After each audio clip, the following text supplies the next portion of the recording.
তাদের স্কুলে দিয়ে আসা এবং নিয়ে আসা, রান্নাবান্না, বাজার সব আমি করতে লাগলাম। এর মধ্যে ওদের বাবার অফিস থেকে এককালীন মোটা অঙ্কের একটা টাকা আমি পাই এবং সেটি ব্যাংকে রেখে দিই। ওদের বাবার 5টি দোকান ছিল, সেগুলো দিয়ে সংসার চলতো।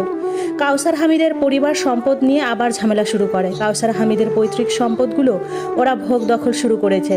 আমি আমার ভাইয়ের সাহায্যতে ওয়ারিশ সার্টিফিকেট নিয়ে থানায় মামলা করি। অনেক থানা মামলা বৈঠক শেষ করে সম্পদগুলো আমার আয়ত্তে নিয়ে নিই।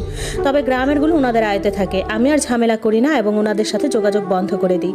জীবন চলছে জীবনের ন্যায়। জীবন থেকে অনেকগুলো বছর কেটে যায়। মেহেদির এসএসসি পরীক্ষার পর কলেজে ভর্তি করায়। তখন ওর বড় ফুপুর সাথে আবার সম্পর্ক ঠিক হয় এবং ওনার যাতায়াত বেড়ে যায় আমার বাসায়। ওনার কলিজা চলে সবসময় ভাইয়ের বাচ্চাগুলোর জন্য। ওর বড় ফুপুর যাতায়াত বেড়ে যাওয়ার পর ছোট ফুপুরও যাতায়াত বেড়ে যায়। বাসায় আসতো, আমার জন্য আফসোসের সীমা থাকতো না। আমার জন্য হাই হুতাশ করতো। ওনারা আসলে আমি যথেষ্ট মেহমানদারি করতাম, তবে এত